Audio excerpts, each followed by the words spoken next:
naje gusanga nta kintu muri iyi si kibaho gitanga umunezero nk'Imana yacu.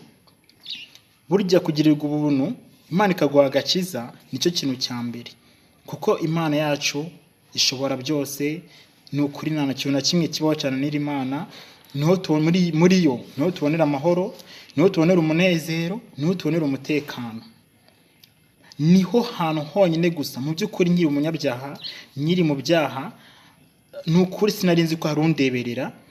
Nakoraga ibibi byinshi, nkayendera mu nzira mbi, nkumva nyine ibyo byose nibyo nkwiriye gukora.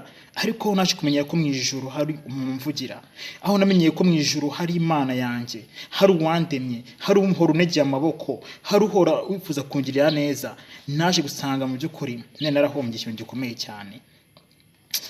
Icyiza kiwe ntatekereza nk'umwana w'umuntu, ntago ari nk'umwana w'umuntu nkabeshye. Icyo yifuza kutugirira ni byiza gusa, ntago ari bibi. Nta kibi na kimwe yifuza kutugirira.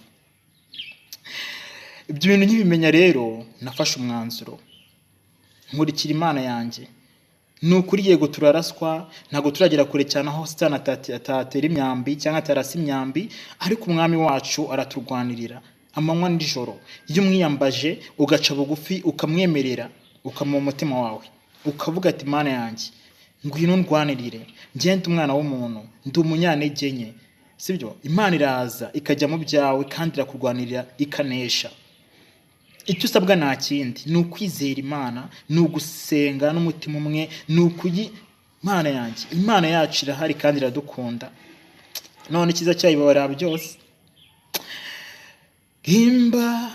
Imbabazi zawe Mana ni nyinshi cyane, zirenze ubwenge bwacu.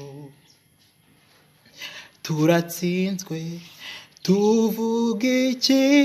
Mana uri mbabazi, ngo washoboraga kutabyitaho.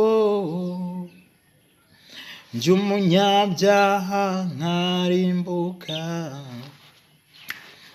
nta nicyo byari kugutwara cyangwa se guhungabane. Imana y'amahoro ibaho umugisha. Mwizere Imana, usenga Imana, basi ugende uko imbaraga zawe zingana. Simvuze ngo wikwatagure gusa, irinda amagambo y'abantu abakubwira ngo bagutanze mu gakiza ngo nawe uzabona. Bima amatwi aho kurikira Imana yawe, uyisenga Imana yawe, uyireke ikuyobore, ikubere umuyobozi. Ndabizi imbere ni heza. Shalom. Imana ibaho umugisha.